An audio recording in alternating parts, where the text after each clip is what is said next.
బుద్ధి వివేకము గల హృదయము నీకిచ్చుచున్నాను. మొదటి రాజులు 3వ అధ్యాయము 12వ వచనము. యెహోవా దేవుడు జ్ఞానానికి సృష్టికర్త, మూలాధారము ఆయనే. ఆయన చేతి పనులు మానవుని హృదయానికి అగోచరములు. ఆయన సృష్టి విధానము ఆశ్చర్యము.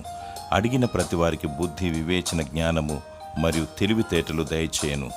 సొలొమోను మహారాజును దేవుడు నీకేమి కావాలని అడిగినప్పుడు సొలొమోను, నీవిచ్చిన రాజ్యాన్ని పరిపాలించుటకు నాకు బుద్ధి వివేకము గల హృదయము కావాలి అని అడిగాడు.